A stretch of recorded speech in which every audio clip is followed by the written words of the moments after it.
I think we're live. We live, everyone.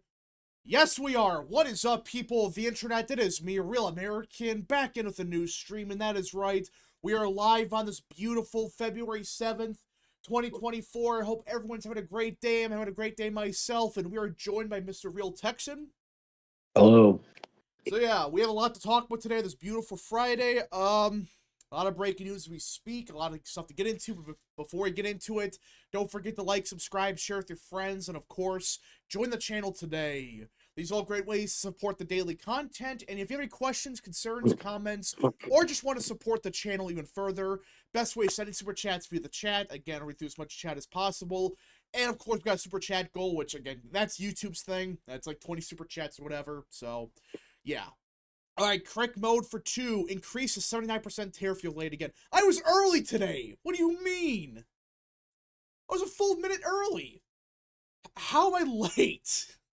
How? One of these days I gotta start like a half an hour early, so people can't say I'm late, but I would still be called late.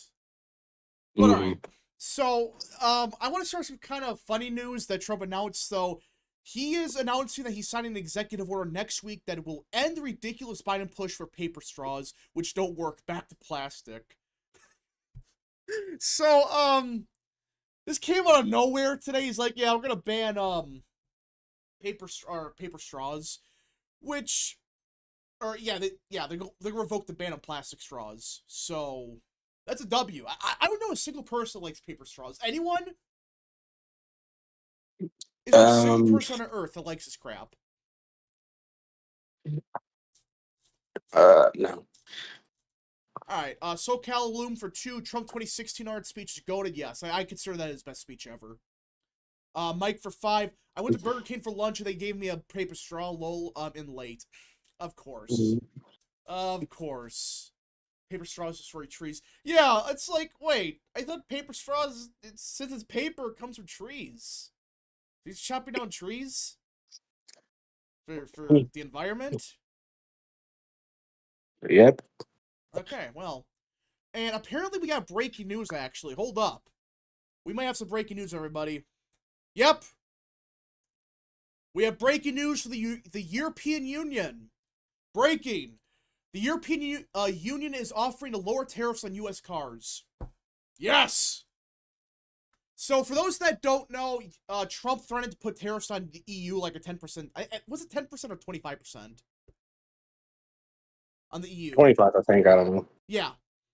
So, it sounds like the EU is saying that, okay, Trump, we're not gonna, we'll get rid of the tariffs on U.S. cars, which was a big thing Trump was pushing for. For those that don't know, the EU has like I think it's like a 15% tariff on U.S. cars, I believe, or 10%. And Trump is saying, no, we're not gonna mess around with this anymore, so the EU is saying, okay, we will lower the tariffs on U.S. cars if you don't tariff us back. Which is just, listen, that's all Trump has to do. Trump has to just threaten these people and they just bend over. I mean, that's what they're doing. Has there been a single country that actually stood their ground against us? I'm trying to think. Let's see here. Canada bent the knee. Same thing. Well, with Canada Mexico. tried, but Yeah, Canada. Well, they knew they couldn't do anything. Canada bent the knee. Mexico, Panama, Colombia, the EU now. Even China's bitching to the WTO. So every single country we have tried to start a trade war with, they just bent the knee. They're just like, oh, you know what, Trump, we should lower our tariffs on you. Yeah. So, and Nari for 5. Dems trying to impeachment again, either the third time's the charm or strike 3. Morons never learn. Yeah, they're trying again. They're trying again. I think it's Al Green pushing it, which is not a surprise. yeah. I think he constantly introduced yeah, he does articles every of day. impeachment. I think he introduced like 20 of them in his first term. China hasn't caved. Listen, what China did is they're crying to the WTO. So, Tony Vatila stand for 2. Has Trump taken any L yet in his second term?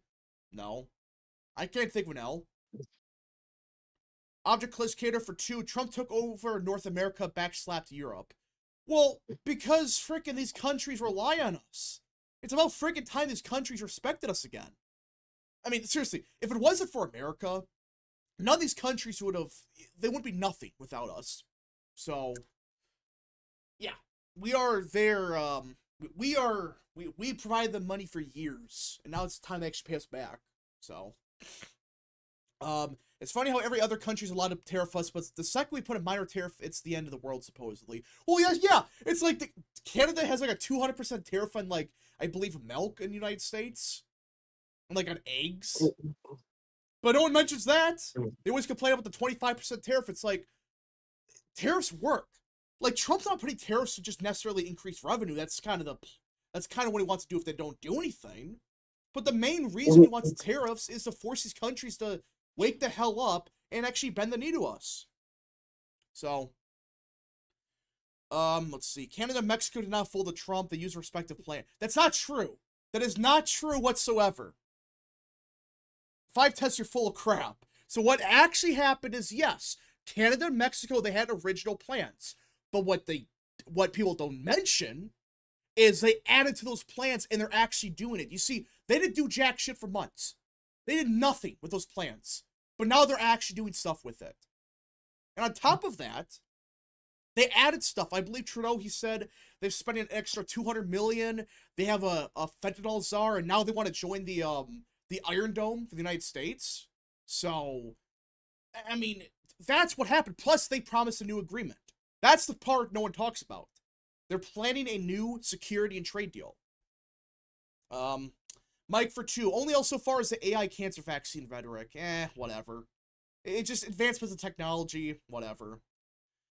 Chant to Drazik for 2. Libs saying Trump voters regretted his peak cope. Yeah, I mean, I don't know a single Trump voter that regrets their vote for him. And hey, John. Hello. Welcome to the stream, good sir.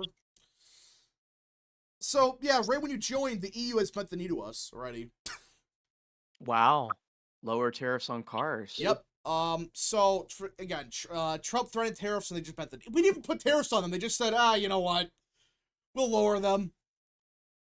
Which, again, why is every country's allowed to tariff us, but we can't? I never understood the logic. It's like, if tariffs are so bad, why is every other country allowed to do it but us? We're the only country on earth not allowed to do it. Because the entire premise of the globalist scheme was essentially that everybody was going to play on this field where the global interests are put ahead of national interests. And the problem with that, you see, which Marco Rubio, Secretary of State, has pointed out, is that everybody just works in their national interests, except for the people that agreed to the global hegemon thing. So basically, China, India, the European Union, and everybody else, whenever they're act in their national interest. And the United States and anybody else who's adopted this great burden hollows out their own country, hollows out their own economies, hollows out their own trade, hollows out everything else for the benefit of the others. And this was meant to be like, oh, this will keep a peace eternally across the whole planet. This will be everything good. If the guy at the top is just really, self-sacrificing, then everybody else is going to do great. But no, actually, what happens is you destroy the country doing that, and then everything gets sent into chaos eventually, which is what I think that's what Secretary of State Rubio has realized, and I believe it's what a lot of MAGA Republicans have realized. And we say, well, no, you don't lead by immolating yourself on the altar. You lead by showing people what it truly means to pursue national interests. Everybody pursues themselves. Iron sharpens iron, as the proverbs say, and as a result, we all become better countries. Yeah. Cherokee Bear for 2. Last time was Rep's 6th anniversary. Oh, really? Ready to go politics? Yep. Huh. Yeah. Interesting. All right. Let's see. The EU's not a country. Yeah, well, they're trying to make it a country, but they basically are at this point. So. Well, it's really funny. If you go back and you watch This Skeptic Isle, which was the UK Eurosceptic documentary from like 2005, there's documents from 1970 in the London archives that explicitly say that every single member state of the European Union will one day have less power and authority over themselves than individual states of the United States. So you say the United States is a country? Well, it's just saying the European Union is not a country doesn't mean jack, because the plan all along, from the very start when it was still the EEC, was for the European Union to be this magnificent super state that abolishes the concept of nation states. So it is a state, Yeah. whether you like it or not. Um, It's a state with mostly unelected bureaucrats. well, that's the biggest problem. It's like I remember when Nigel Farage, he went to the parliament. What's it called? The EU again? What's the parliament? The parliament? What's it called? I mean, EU Parliament. Yeah, it's something like the that. EU Parliament. But it's like, yeah, he asked, like, this one guy is like in charge of the whole thing. It's like no one ever heard of him. It's like, who the hell are you? You're an unelected bureaucrat, but you control all of Europe.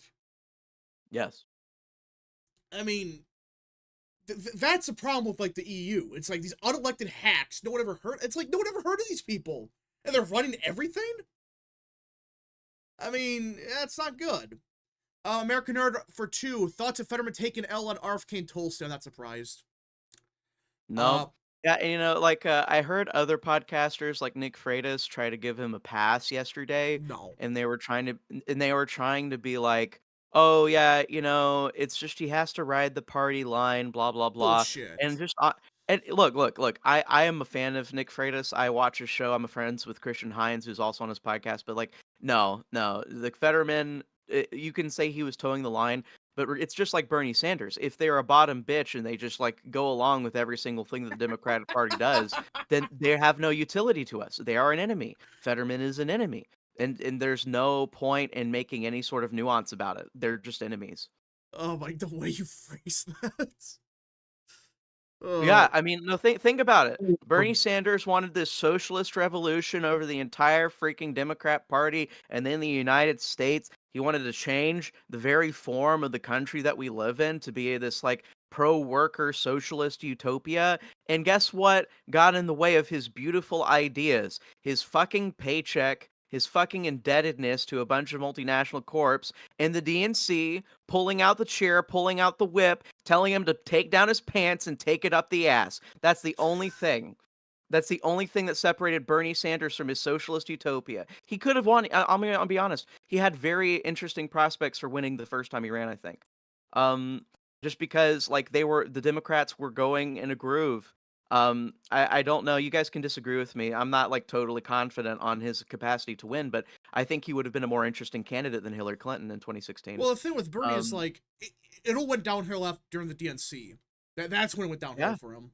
Because remember, people forget, people don't want to mention this, but like he was literally the first person to bring up the fact that mass immigration is bad. The first person before even Trump. He was the And now he first. supports mass immigration. Yeah. He brought up mass immigration. He brought up H-1Bs. He collected a bunch of money from his followers to be like, "Hey, I'm going to make a pro-worker government work for you." And you know what? What do principles matter if all you do is bend the knee to the party line and you cuck and like literally you just end up supporting the exact opposite things that you told your constituents you support? There's just something completely screwed up in that, and it's part of the disease of the Democrat Party. It's yeah, no. Bernie, there's no respect I have for Bernie. There's no respect I have for Fetterman. They should be going out of line all the time now because their Democrat Party is about to stop existing if they don't get their shit together. We'll get to that in a second because I have something to talk about. But Object Cliffs Cater for 2. The plans were running after U.S. election and a threat. Exactly. So it doesn't matter if it's like, oh, this was the original plan. This was after Trump won, after his original threat. So it doesn't freaking matter. Again, these people don't mention the fact that they literally said, oh, yeah, working on a permanent agreement. That's new. So, Matt Travis for 5. Great political comeback and greatest second-term comeback. And saying how good his term has been. Clearly more focused and surrounded with better influences. Yeah, that's the best part. He's surrounded by good people. Olivia Williams, I'm not reading that super chat. Nope. Thanks for super chat, but nope, not falling for it. K-Cup for 5. The EU sounds like the Patriots from the Metal Gear Solid series. The ones calling the actual shots while political leaders are figureheads. Well, yeah, that's funny enough that was their government for 20 years, but... K-Cup for 5. Why is John cooking these last few streams? Because John knows how to cook. He's intellectual. That's so true, man. I'm the intellectual dude. Also, I guess my answer, have fun with women. It usually puts you in a better mood. Have fun with women. Oh, God. Thank you. American Nerd for 3. Ever seen Farage talk crap about Belgium's EU home? I don't think I did. But I remember him in the EU Parliament. He was just like, He was done with them. General Hydra for 5. What happened to Tulsi Gabbard and RFK? Are they confirmed or not? They're gonna get confirmed. They got it. They got like advanced, I guess, but they haven't Yeah. actually been confirmed yet. More Gen- than likely they will, but yeah, they we'll got see. it. Lord Rhino for 2. Belgium isn't a real country. That's real. Belgium's fake. So true. Nari for 5. You know that gal a guy strings along and she demands a commitment? That was the socialist win of the Democrat Party back in 2020 supporting Bernie. That's actually a good analogy. I mean, Bernie in 2020 was not the same as 2016. I mean, again, look this up. 2016 Bernie, he ran on being anti-mass immigration, being for fair trade deals, and yeah, of some of the stuff he was left-wing on, but now he just resists liberal on most issues. So, yeah, Bernie Sanders went down that rabbit hole, and, well, it's sad. He could have actually brought I know it's kind of a meme, but like an actual revolution of the Democrat Party. He could have changed it forever. But, no. He was too much of a coward to do so. Alright. Let's see. Yeah, they got through committee. Yeah, so they got through committee and they voted for they advanced it on the Senate floor. And I think every Republican voted for it, right? I think so. I don't know. Oh yeah, Val. Alright, let's see. So, since we're here, did you guys see what the economic data that came out today?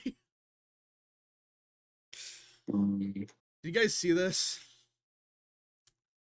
So, for those that live under a rock, they just revised the economic data, and, for the past year, and this has never happened before, by the way, okay?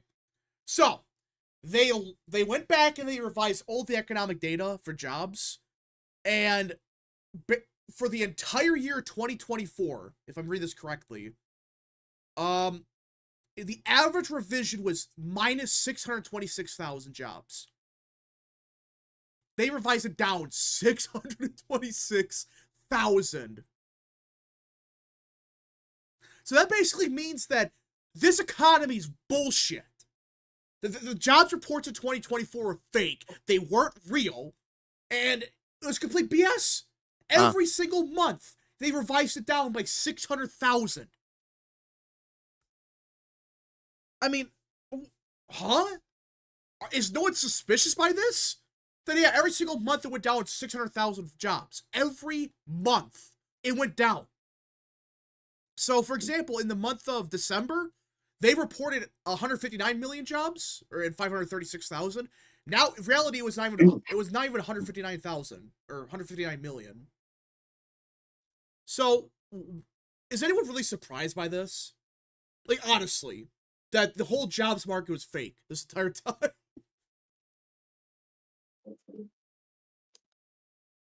What do you guys think?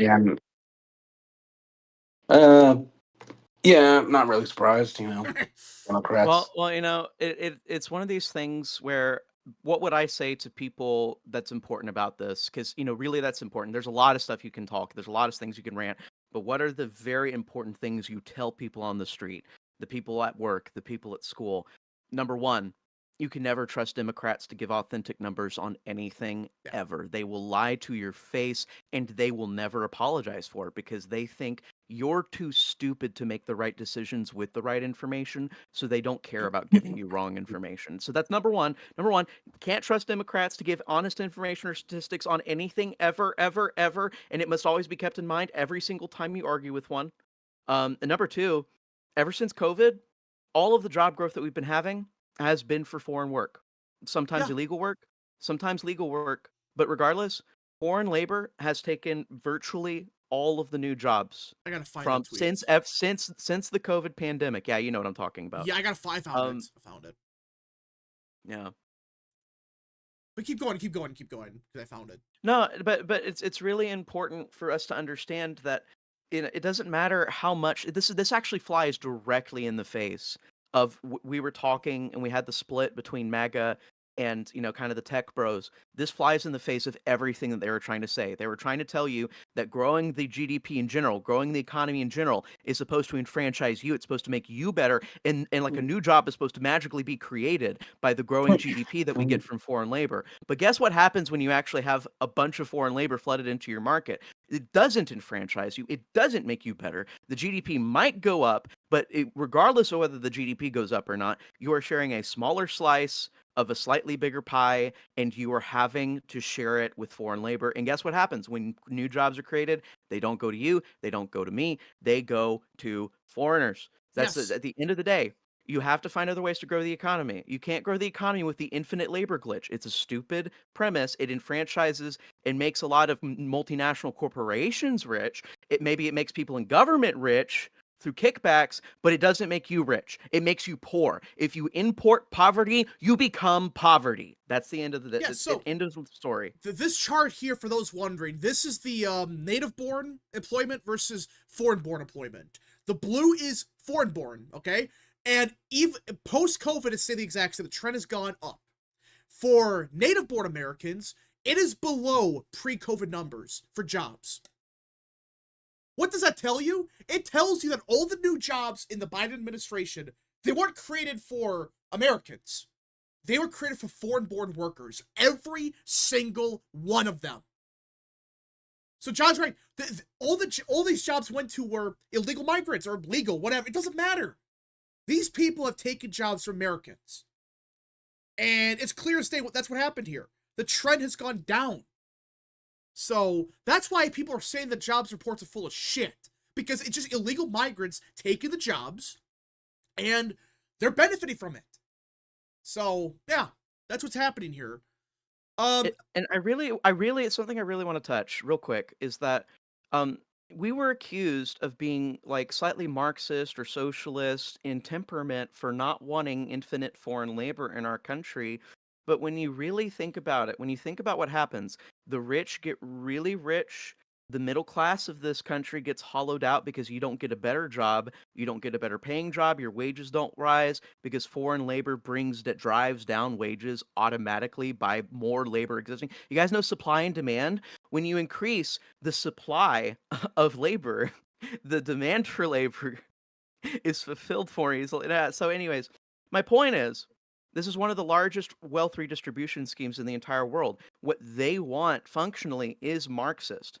When you turn your country into an open hole whore for what free trade and infinite labor to pour in, yeah, basically your wealth is being redistributed to poor people from other countries and the rich people that are in charge of this country. So yeah, it is actually Marxist. There is a Marxist aspect. There's a redistribution of wealth going on here and that's really important to point out. Yeah. Anyways. All right, let's see here. American Nerd for 5. Rap Fetterman reaffirmed himself as a socialist ogre is not surprising. Why did people on the right ever hype him up when he was just a hack? Well, because sometimes he votes align with us, but then he doesn't. So that's John Fetterman. M for 5. The deep state includes the people collecting economic data and census. Thank you, by the way, for mentioning that. The deep state includes these people, the BLS. They're full of crap. I mean, how is it possible for every single jobs report in the Biden administration to be revised down? How? And not just by 1,000 or whatever. We're talking about hundreds of thousands every single month. That's them basically admitting that, oh yeah, we were full of crap this entire time. So, General Hydra for 2. I feel sorry for the Democrat Party, just kidding. Geopolitics for 2. If the DNC collapses, AOC and Elon Omar will just join the CPUSA. I thought they were banned. The Communist Party? I think No, because First Amendment rights. Oh, yeah. I thought there was a party that got banned, though. I could be wrong. I don't know. Alright. Gabbard's confirmation vote is on the 11th. Okay, it is. Okay, Cup for 5. Remember 2020 when Bernie had to defend owning 3 homes when Bloomberg called him out during a debate? The Dem debates in 2020 peak comedy cinema. Yeah, I remember those debates. It's like, even Michael Bloomberg's like, bro, you have 3 houses. That's not very socialist. I mean, yeah, that's Bernie Sanders. in a way it is, because he didn't earn any of that money that he bought those houses with. He wasn't a successful person until he entered politics. He sold essentially all of his political capital to own those homes. So when you think about it, it was really a redistribution of wealth. It was Marxism. It was just the Marxism of taking your money and using it to extort you and the American people for for big pharma interests and everything else. That's where he got his houses from. It Yeah. was socialism from you. Yeah, Yep. so that's real socialism. The rich get That's real. wealthier. Yeah, he's a true socialist. He took your money and he bought houses with it. And speaking of the jobs report, there's also something some guy at the Heritage Foundation posted, and they revised even the manufacturing. Remember how the Biden administration making a big deal with the manufacturing jobs? Remember that? Like, oh, we have the most manufacturing jobs ever. Well, they revised it down, and it was bad. Like, even worse than the actual jobs report. It was like triple what they were saying, like a decrease. So basically, they're full of crap on everything. There was not a single part of any jobs report, no economic data that you could trust. So that's just fun. Just real fun that the Biden administration lied about everything. Which is, hey, is that really a surprise though? I mean, they were trying to claim that there's no inflation, or was it where they used? It was like temporary, wasn't it? Like, oh, the inflation was just it was like temporary inflation. It was not real. It's temporary inflation while we recover from Blumph. Oh yeah, I think it was actually transitionary. It's transitionary, I think they said. So basically, they say crap like that. They're just full of shit. Full of so much crap. Bidenomics. Oh, they're Bidenomics. full of shit. Whoa, you're telling me this for the first time, bro. Oh, it's such a big surprise. I know. All right. Let's see. Bob Casey, my primary Fetterman. I don't think so. But, That's not happening now. but yeah. But okay, one more thing, the economic report. So there was the University of Michigan. They do this survey where they ask consumers what they think about the inflation and stuff, right? And well, we might have a problem with the inflation numbers. And this is for those that don't know, they do this every month. And well, Democrats are claiming that we have hyperinflation now. Lol. What's happening is they are claiming that, oh yeah, we have hyperinflation because Blumph. Because of Blumph. And this is the one problem I have with these surveys and stuff is when you have a schizophrenic party like the Democrat Party, where they just think, oh yeah, we have hyperinflation now because of the Orange Man. It's like, can you really trust any of the inflation numbers? No. Honestly, if this party just says, yeah, we have 150% inflation, it's all hyperinflation, and it's all Blum's fault, they're just going to keep saying that forever.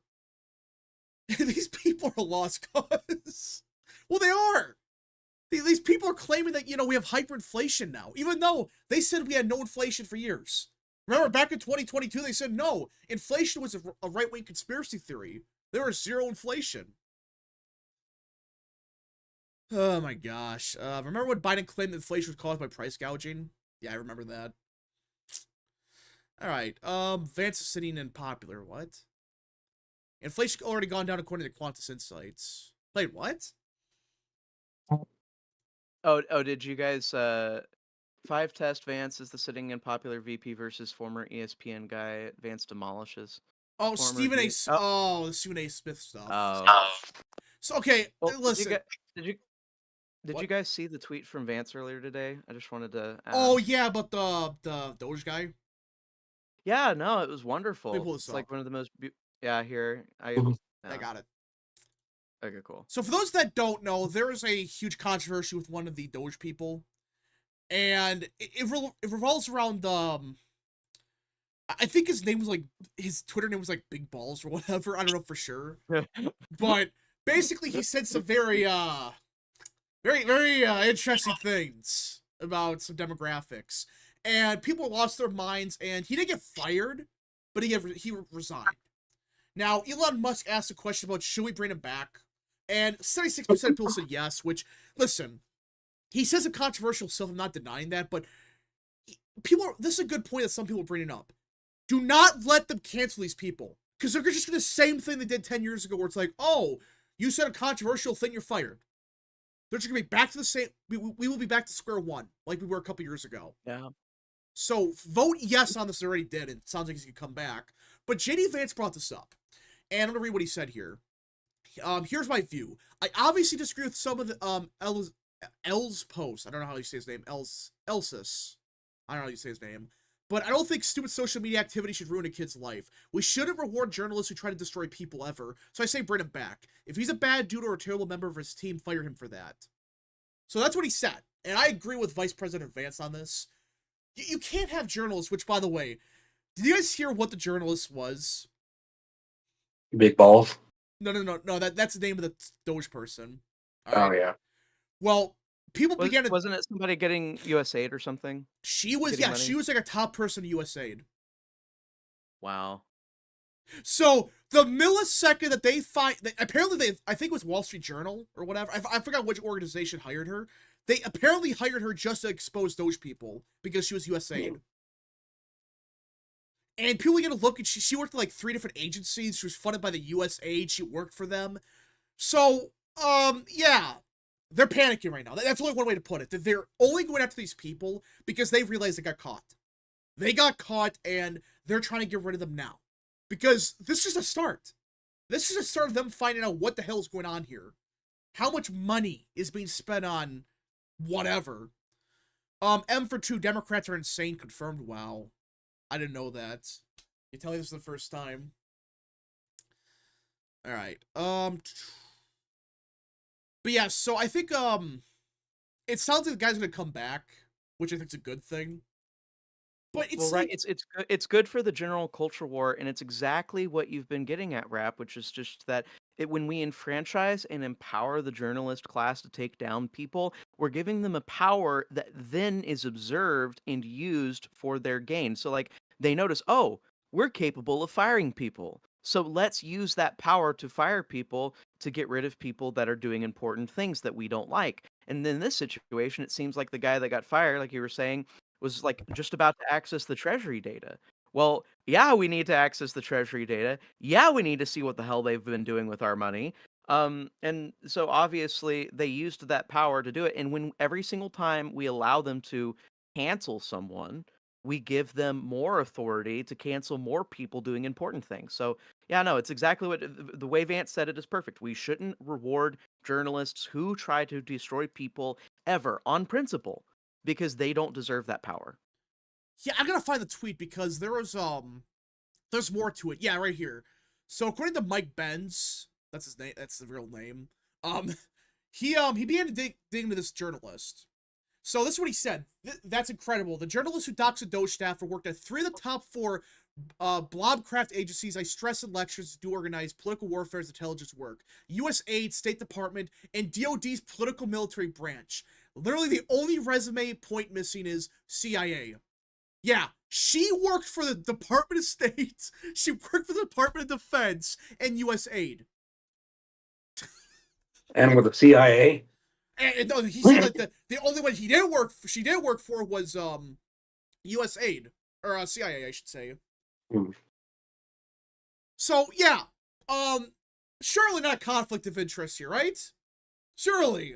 Oh my. Surely this is totally totally nothing wrong. I mean, unfreaking believable. That's what it comes down to. They're in a complete panic. These journalists, they worked in this fraud. They knew it was a scam. And now they're realizing, oh, wait a minute, they're about to uncover what we did with the FBI or whatever. So maybe we should expose them and dox them. Right. And this is warfare. This is what you need to understand.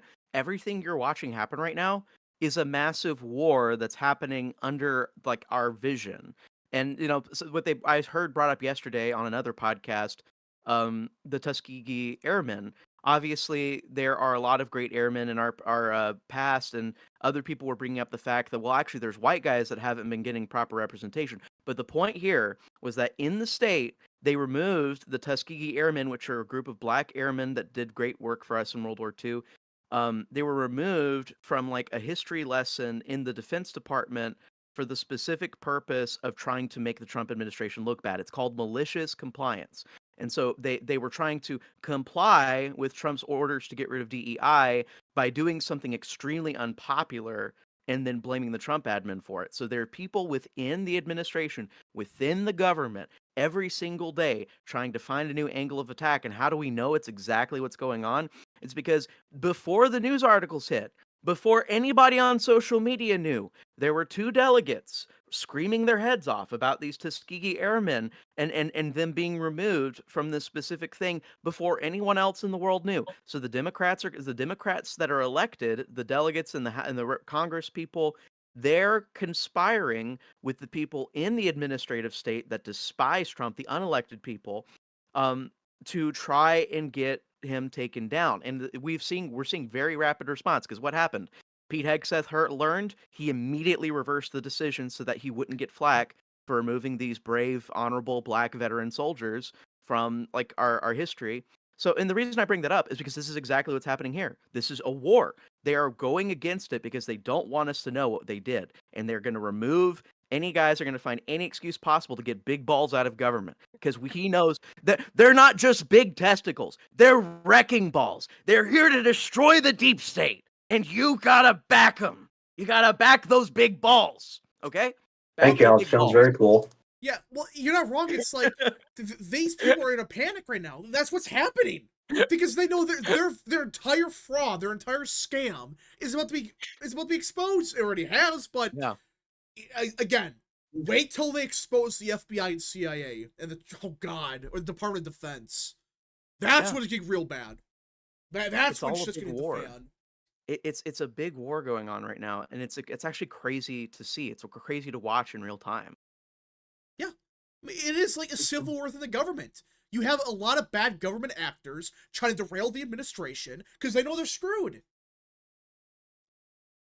But thankfully, they'll be gone in a couple weeks. So that's the best part about this. These people get fired. I don't care what any judge says. These people can get fired within a week. Whatever. So. Oh, apparently MTG is teased to run for Senate or governor or something. Well, I hope she does run because, gets her out of her seat. That's true. All right. Object Classificator for 5. Business idea. New product on the line. Buy yourself a Democrat politician. Brain not included. Limited time offer. Available until US aid is closed. That's good. I mean, you're not wrong. I mean, what they did with US aid was buy and sell politicians. And again, both sides did it, but it was like 95% Democrats or whatever. So, all right. Where are the JFK files? It'll be sometime this year. All right. Where about US aid is like running into a burning house to grab a dollar bill? Well, because what they're trying to do is they're trying to delay the inevitable. That's all they're trying to do. Like what I think their grand strategy is, which again, I want to hear your guys' thoughts on this. They know they're in trouble, so they're trying to delay this until past the midterms, so they can take back the House. And they can't. Basically. And they can stop the investigations. That's what I think they're trying to do. But the problem is this administration is moving so fast that it's only a matter of time. We're blitzkrieg. We're blitzkrieging their butts, and Five Test was saying in chat, don't support big balls. He said disgusting things. Personally, there's the things that I heard him say, which were number 1, abolish the Civil Rights Act, and number 2, he wanted to marry within his own ethnicity. I mean, those 2 things are not disgusting statements to me. They're controversial statements, and you can disagree with them. You have the right to disagree with them, but that's not the point. You're missing the point. The point isn't that Big Balls is like had some white. Like he had some far right views. The point is that Big Balls is a buck breaking government. That's what you should care about. And if he is a morally bad person, if he mistreats other employees, if he's doing other things like Vance said, then there's reason to fire him. If he's actually behaving like a bad human being.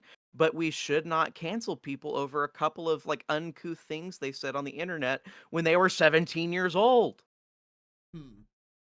M for 2, the NGO review is the biggest deal. Oh yeah, that's right. Trump signed an executive order on that. For those that don't know, he's basically saying, okay, we are going to investigate every single NGO that got government funding. Every single one of them. We're going to review them, and we're going to see what's going on here. American Nerd for 5, John, what do you think the Black Society would be like if T.R.M. Howard was leader of the Civil Rights Movement? Look at his quotes of communism. I don't know who that is. T.R.M. Howard in communism? Well, I think it doesn't fundamentally change. I'm not super well informed on TRM Howard, but I don't think it's going to particularly change the nature of civil rights because ultimately, what did civil rights want to do? It didn't just want to eliminate discrimination in government, it actually wanted to add discrimination to government policy. And we know that by the fruits of their work. The government implemented civil rights policy. They created a whole new section of litigation in the court, in the legal industry, where you can prosecute people for not having enough black people or enough Hispanic people or enough women or blah blah blah. Like all of this, the whole point is to discriminate. And that's the main thing. That's why I'm talking about, like, yeah, abolishing the civil rights movement is the new, it sounds crazy, it sounds radical, but it actually is the new mainstream thing to be discussing because we want to have a truly neutral federal government that treats everybody equally under the law, and we don't have that. So I don't think it matters if T.R.M. Howard was in charge of the civil rights movement or someone else. I'm assuming, like, I haven't been able to look him up, but I'm assuming he was just pro-capitalist. That's what it Maybe sounds he was like, he yeah. was kind of, yeah. I mean, look, it doesn't change the inequity that's caused by the legislation. Ultimately, if like civil rights, if black people want to be treated the same as white people, they should be advocating for the most truly neutral legislation like on planet Earth. And if they ask for anything else, I'm not on their side. All I right. want truly neutral federal legislation. Caden for 2. This week feels like a South Park episode. It really does. It really does feel like a South Park episode. I find it hilarious that the New World Order is being ruined by a guy named Big Balls. That's Oh the yeah. guy who put down. Speaking of which, should we talk a little bit about Kanye? Oh, Kanye. I'm He's not off gonna his show the meds. tweets on stream for obvious reasons. He gotta get help. He's He's gotta off get his help. meds. He's gotta get mental help. I don't know if it'll help. But that's the I thing. mean, like, my whole thing is that I think that his brain got fried by galaxy gas that was being sold to him by a corrupt dentist guy. I think that he's inhaled so much gas that he's actually destroyed parts of his brain, and he may never be able to function as a normal human being ever again. And obviously, everybody who's condemning and kind of telling people to stay away from Kanye, it's like a duh moment, but yeah, no, I mean, obviously stay away from Kanye West, guys. Yeah, it sucks what happened to him, but You can like his music, you can even like him as a person, but politically speaking, you gotta he's off the rails. there. There's not like there's not a red flag big enough to tell you to get away from Kanye West. Yeah, when he says stuff about a certain person for the 30s and 40s, yeah. Again, I cannot show the stuff on stream because it is bad. It is bad. Mm-hmm. All right. Let's see. Take that established. Take my big balls. Oh gosh. Take my big balls. He's now Mark Robinson, bruh. I mean, he kind of is, to be Even honest. Mark Robinson didn't go that But, far. like, we're not trying to elect him to be governor. We're trying to get him to like audit the treasury. We're just trying to get him to look at stuff. It's not like he's in charge of human beings. He's in charge of data and numbers and money. I don't care. I don't care if he had weird opinions. I think like he said something very cruel against Indians or something. Yeah, he And did. you know what? Well, okay. So I can disagree with that. I can disagree with being hateful towards people, blah blah blah. On a preface. But yeah, like no, if he said something on his like semi-anonymous Twitter account, uh, like do all of you want to be held accountable for all the semi-anonymous things you've said on your accounts? Because I've seen some pretty nasty stuff in chat, guys. like, like, uh, so I mean, yeah, no, it's just silly. I think we really need to move towards this where the internet is a place where you openly say things. Sometimes they're horrible, sometimes they're good, but at the end of the day, you're not held accountable for them because it's your brain speaking openly, it's and your. pe- My opinion people is, say horrible things. yeah, my opinion is, if you're not harming anybody, you should be allowed to say what you want. That's my take. And people pointing out the double standard. There's people on the left that every single day of their lives, they don't just anonymously say horrible things. They publicly go out and talk about how horrible white people are and how horrible we should all be. There's actually literally like there's a leader of like one of the French left wing parties that came out and said that the future of France should be a Creole society, that or like there shouldn't be white people in France in the future. There should just be like a small white population and a black population. So why is it okay for that person to publicly say something like that, but like Big Balls like says something mean about Indians and all of a sudden he can't fix our country for us? Like what? Because I don't get racism. it. Luke for 2. I'm a Yay / Orlando Owens / Mark Robinson Republican. Oh gosh. Mark Robinson's the most sane of them 3. It's just Mark Robinson. He just said stuff a long time ago that killed him. But hey Rap, we should try to reform the institutions like the Department of Education, DOGE. We should reform the institution, but never try to actually abolish it. Well, again, the problem is like the Department of Education is just so corrupt. You gotta abolish it. You can't just reform it. That place is so corrupt. It's worthless. I don't know what type of reform you could do to even fix it. Like, honestly, it's so bad that... Again, I understand people are concerned, like, well, we want to control our schools. I get that, but if it's just so corrupt and awful, it's like, you can't really do anything about it. So... Alright, there's no reform in the Department of Education. Yeah, that's true. Alright, Tutor Dixon for Senate. No. No Tutor Dixon. No. Mike Rogers. Who he's going to run, by the way. Mike Rogers will run. So. How's it going, Rap? Oh, How's hello. Oh, What's your name today? Maga. Still Megamouth. Oh, gosh. Dude, I'm sticking with Megamouth. I'm gonna change the profile pic from time to time though, but Megamouth stay in the PFP. I mean the name. But my current profile pic is Rod Blagojevich meeting with Alexander Vucic, who is the president of Serbia for some reason. I don't know why that happened, but What? yeah, Rod Blagojevich met with the president of Serbia. I wonder if Trump's gonna make him ambassador to Serbia or something. So hold up. Yeah, we actually have some news about Gaza. You guys hear about this? Egypt is actually helping us now. Oh. Yeah. Wait, Egypt did what? So, there's a report from Reuters a couple days ago, which apparently it's now circulated, it's confirmed, that it sounds like Egypt and Jordan, they're going to rebuild Gaza. And we're not going to have... That's cool, but anyways, we have breaking news. What? Prime Minister of Japan has just informed Trump that major Japanese car companies are opening factories in the United States. Wait, what? Yep. Send that here. So like I said too, the Japan always gets along better with Republican presidents because they're a very conservative country. This is just something that this is just a long-running trend, so it's not surprising that Japan's like willing to do all this investment under Trump. Holy crap, that's real.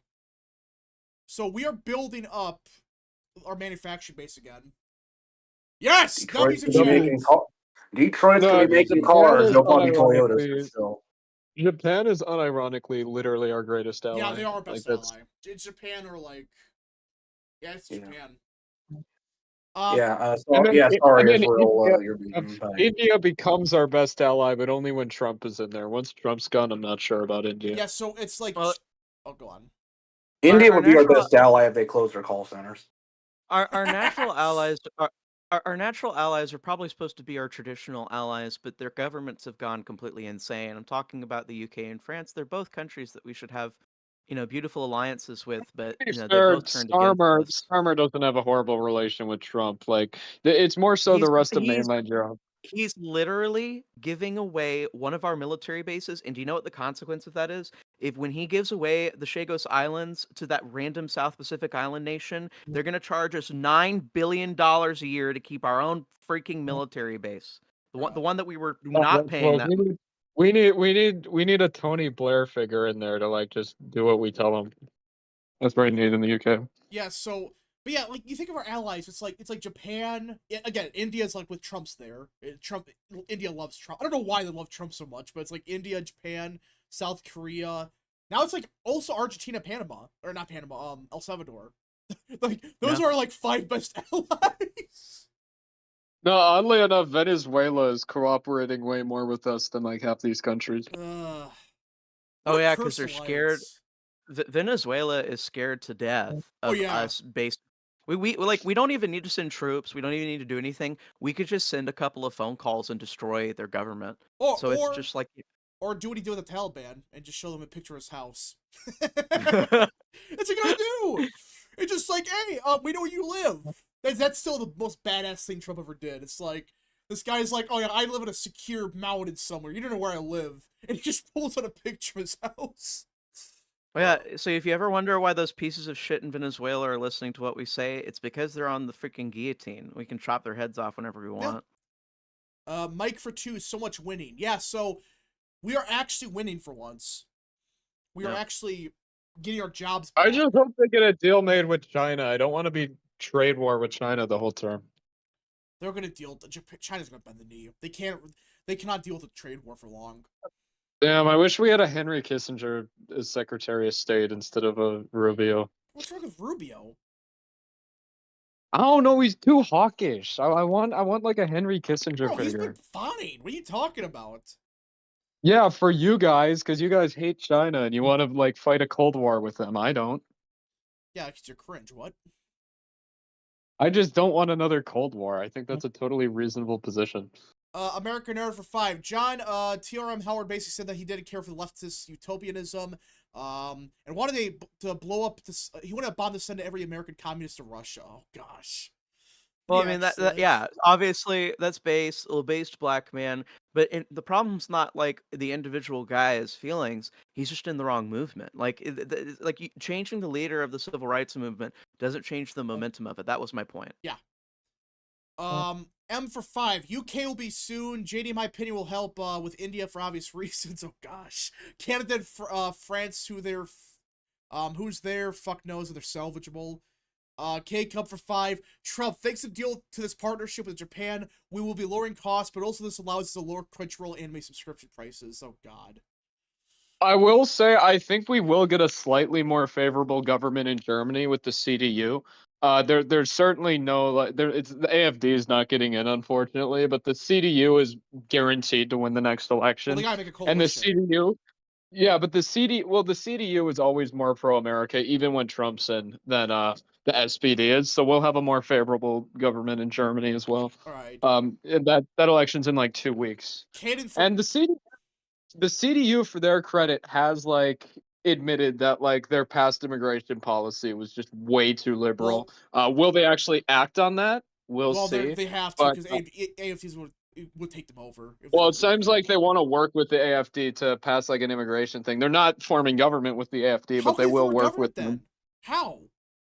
With the Greens and the SPD, they've done that in the past. France, yeah, good luck with that. To be fair, though, they're probably praying that the FDP still gets into government still gets into parliament, because if they have to coalition with the Greens, the Christian Social Union, which is the Bavaria wing of the CDU, is going to just like secede and become its own party, and then no one will be able to form government. So it's going to be a mess. It's probably just going to be a grand coalition, though, between the CDU and SPD. Just work most with the likely. AFD, you dumbasses. Stupid. Well, it doesn't work like that, because like it's weird, because like the AFD is like semi-popular, but it's like 70% of Germany still hates the AFD no matter what. So if the CDU coalition with them, it'd be like the end of their party. Right. I think Germany just needs like a Brothers of Italy type party to come in, because the AFD has just become so toxic because of like some of the people that have been in the party. Cough, Bjorn Hawk.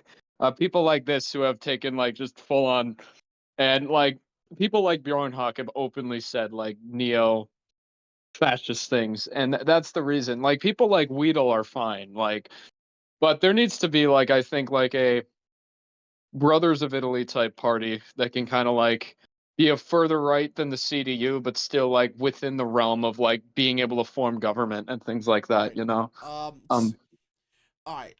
Candidate for 2. Make big balls great again.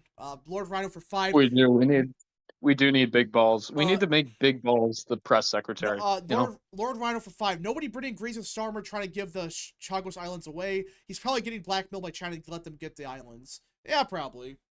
I wouldn't be surprised. Well, if Starmer would just like pick up his fucking non-existent balls, I guess, and realize that he has the greatest ally in the world across the Atlantic Ocean, he wouldn't have to worry about what China's doing. If he just talked to Trump, they could get a fantastic trade deal by just capitulating on a couple of Yeah. things. No, and exactly that too. With Trump is never going to be tough on the UK, no matter who, like super tough on him, no matter who's in, because Trump loves England. He's like a massive Anglophile. That's why I said like Starmer, if he wants to make a good deal, do it now instead of in the future when he'll have to deal with potentially like Vance. And Vance would be a lot more tough on the UK, I think, than Trump is, just based on the fact like Trump has a connection. He's got golf courses over there, you know. He just loves the country, you know. So you can't really. If I were Starmer, I'd be trying to like be like, we're not like the EU. Don't tariff us like the EU. Like, let's make a deal. Like that's what Starmer should be doing. Well, if literally he should be like on his knees begging for Trump, but he's not. And again, Trump's never really going to punish the UK. Well, because of the. Yeah, but Luke, this is a different type of Trump. This is a different version of him. Yeah, I don't know if I totally I totally agree on the fact, his mother's Scottish, he has golf courses there, he has deep ties with the UK. Nobody's denying that. But I can see a scenario where his love for the United Kingdom turns him against the current government of the United Kingdom. Depends on how much his staffers tell him about what's actually happening there right now. I think it could get sour just because he doesn't like the government. All right, chance raising for 2. Vance takes office in 2029, same year the UK has elections. Yeah, which by the way, someone brought this up. I hope US aid, we just turn into a program we give money to like right-wing parties, like Reform.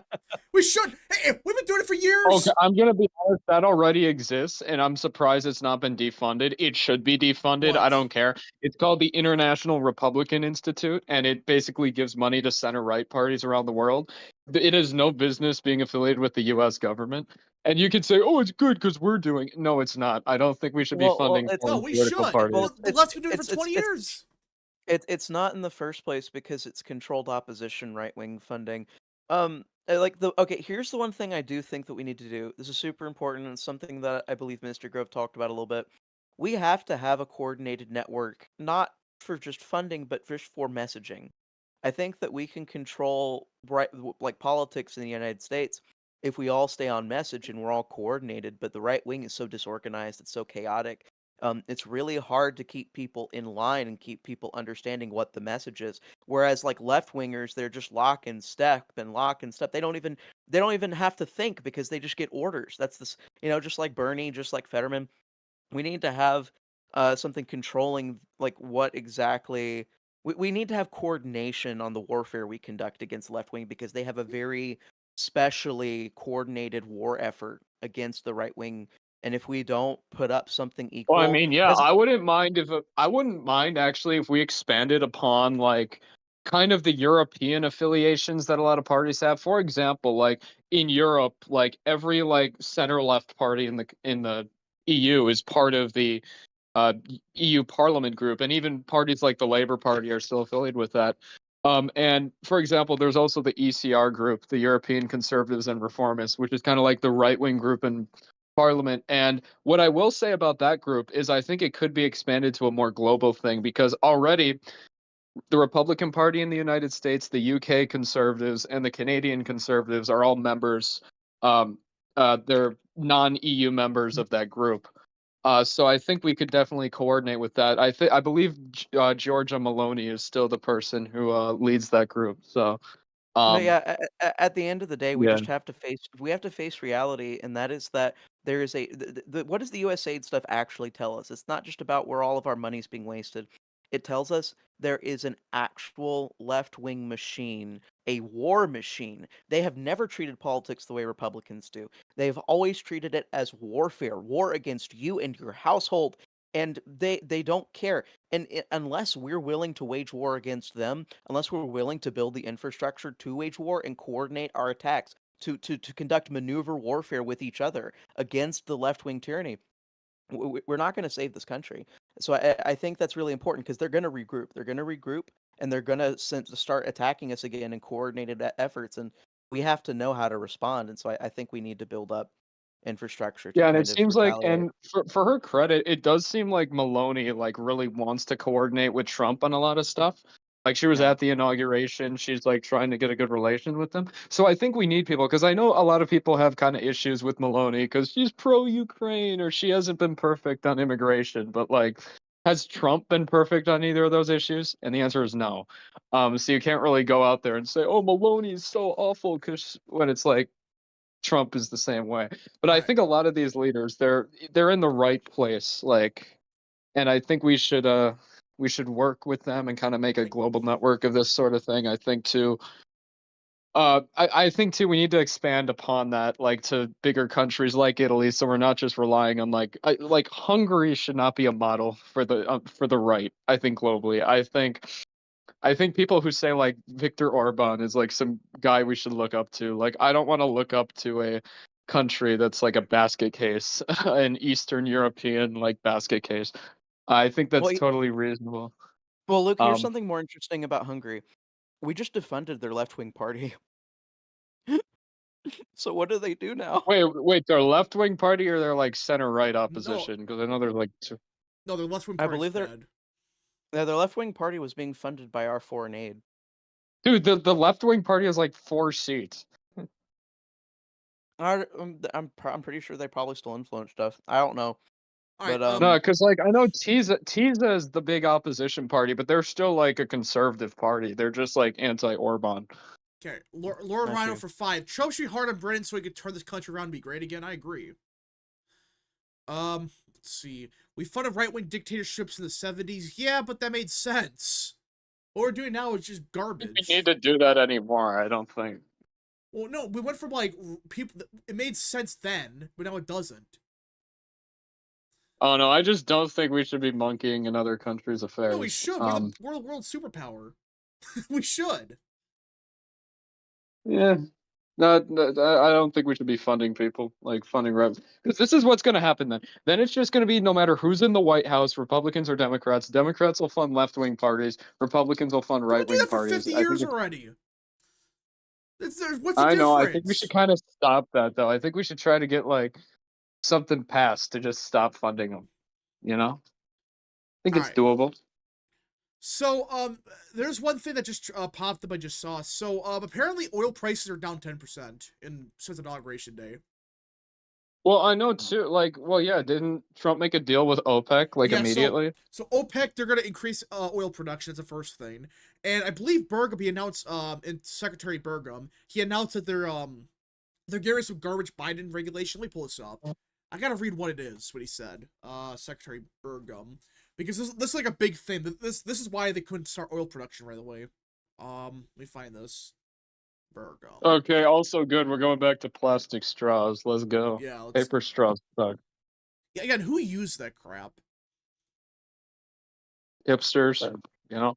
Hipsters. The So yeah, save the so turtle apparently, crowd. So in a series of orders Monday evening, Interior Secretary Doug Burgum revoked Biden-era actions that blocked drilling across, holy shit, 625 million acres of federal waters nationwide, an area that is equivalent to the size of a third of the continental United States, in the 19 million acre Arctic National Wildfire Refuge, and in the state's 23, holy crap. So basically, That's crazy. we had all this land we could drill oil from, all this time, but the Biden administration said no to it. 625 million acres! Where we just sat there and didn't do anything with it. That sounds like America. Alright, Judge blocks Trump executive order on transgender ban. Are you serious? Yeah, that's not surprising. Oh my gosh. Obama's judges. Let's see. I gotta find this judge. Is that real?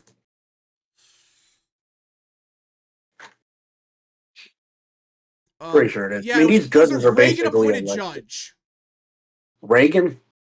It's the base Yeah, Reagan, to be fair, everybody. back then they never appointed like those local judges were rarely appointed based on ideological agreement. So like, Yeah, but look, they're always the same. They're all the freaking same. They're all left-wing.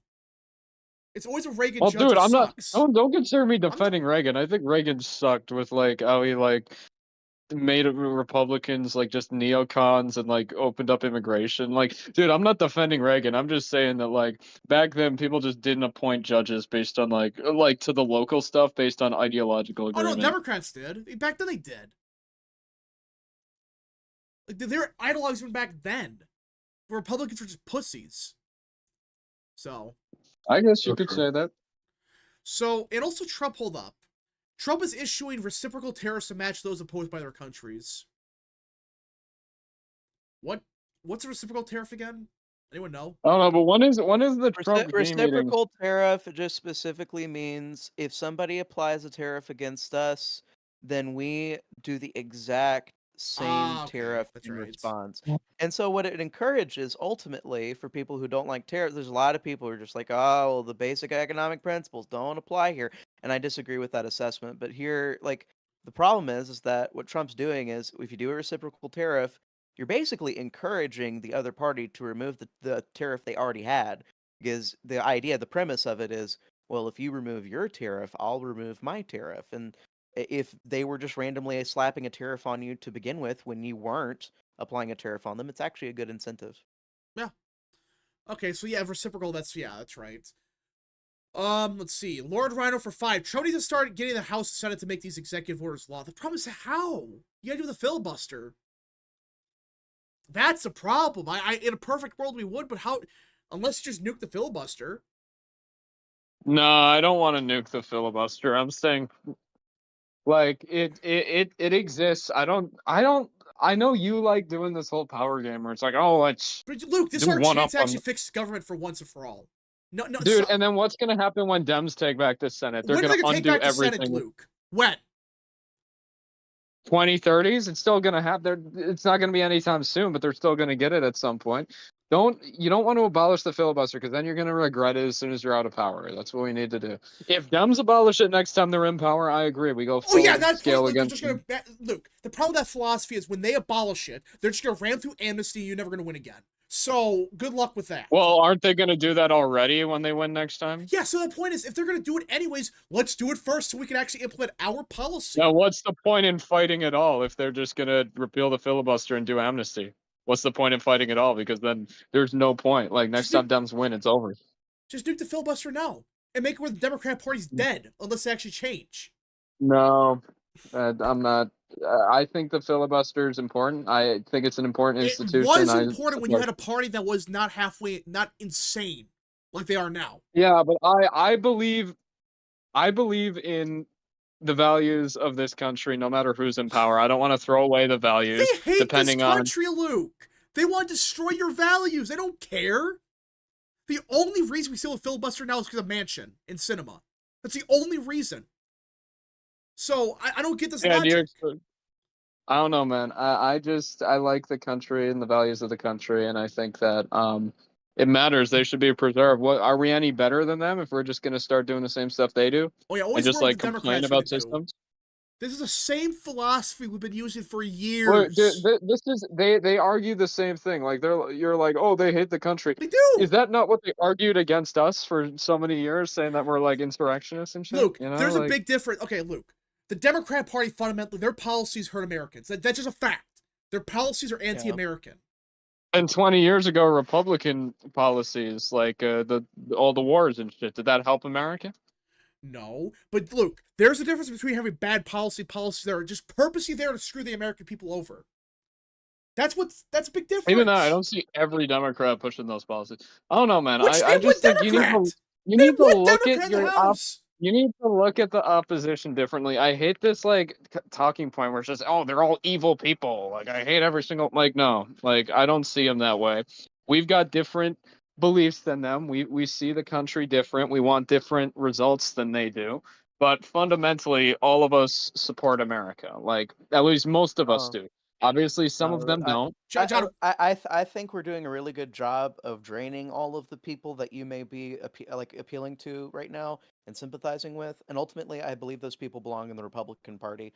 The Democrat Party will continue draining itself of all sane people, of all like conscious people, all common sense people. And then they're gonna lose. Then they're gonna lose like the future of the country. That's how it's gonna work. They're gonna die, and then there'll still be a two-party system, but there'll be some other party than the Democrats. The RFK party. Just trust the plan. Then nuke the damn filibuster. Then kill it. This is your Yeah. this is your opportunity with Trump to actually push no. through permanent reform, so this crap doesn't happen again. And if Democrats, yeah, okay, you couldn't even get 51 votes for Pete Hegseth, and you think that you barely got Pete Hegseth 50 votes, and you think they're gonna vote to repeal the filibuster? Good fucking luck. just do it. Just do it. All Trump has to do is just threaten them. You don't have the. That's what he has to do. It worked. When we get through the midterms and the Trumpenreich truly comes into form with 67 senators and 8,000 Republican congressmen, we will abolish the debate and we'll just run the country. No, well, we could probably get rid of the filibuster later. I've disagreed with it from its very inception, so it's okay. All right, Lord Rhino for 5. Trump needs to start, the executive order thing. But my whole argument is, like, if they're just gonna do it anyways, the next time they get power, they don't gotta worry about cinema now or mansion, so they're just gonna do it anyways. And the point is, they gotta worry about Fetterman though. Luke. Actually, no, he's probably losing re-election. Never mind, they don't. Actually, screw it. You might be right. I don't think Dems are ever going to take it back. At least for some time.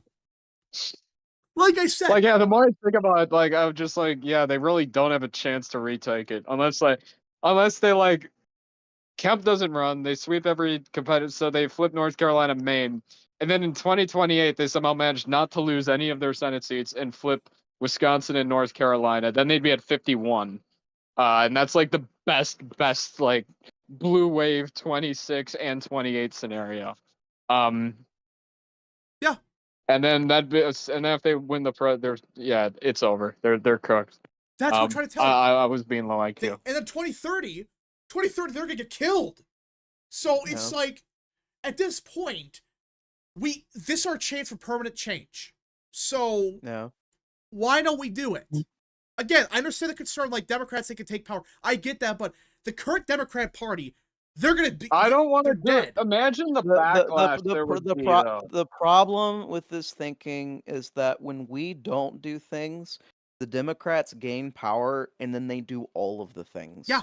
So every single time that we restrict ourselves in this manner, look, when we put in Trump in 2024, and he's literally just doing the exact form of executive government, he's legislating basically from the executive branch, we have already abandoned some of the principles of the Constitution that we really should have been trying to rely on this whole time. But it doesn't matter. But the reason why we can't, and the reason why it's a painful pill to swallow, is simply because when our enemies do not actually want to engage in good faith, they don't want to make the country better. They want to enfranchise themselves and their friends, and every single decision they make actively either makes the country worse or sets us on a path towards destruction. That's the problem. And so we cannot have any restrictions on ourselves. Here's a different we can't have thing, any restrictions on ourselves right now. If we were to abolish the filibuster, the Dems who still control the media, still control the narrative, would be able to paint Republicans like the decision would be super unpopular. It'd be like everyone would turn against us. Real American, I remember three or so years ago, back in 2022, I was watching your channel after Roe got overturned, and everyone was saying, no, there's no way this is going to hurt us. No way this is going to turn anyone off. And then November comes around and everyone's shocked when Republicans underperform. Yeah. These decisions that Republicans make that go against the position of most Americans does end up hurting the party in the long run. And I don't want to lose 26. I don't want to lose 28. Have you been living under a rock the past week? All their freaking money's gone. Their money is gone. That's what you think for now, but they can obviously get it. How? How can they get money back? I want to separate the sentiment of what Luke's saying from the actual substance, because I agree with the sentiment, which is that we should not have, like, we're trying to become the party of common sense. We're trying to be 75% of the country.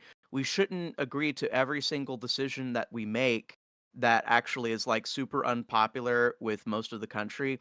We should pay attention to real polling data from our polling people.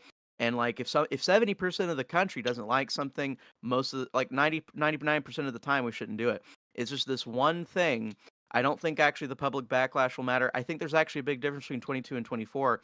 I think we have crippled their entire narrative infrastructure. We've crippled their capacity to object to the things that we're doing right now. And yeah, like I said, so I don't think breaking the filibuster is something that's going to flip an election. Oh no, I just don't want to. I just don't really want to take the risk. We took the risk in 2022 in a year we could afford to take the risk, and didn't turn out too good.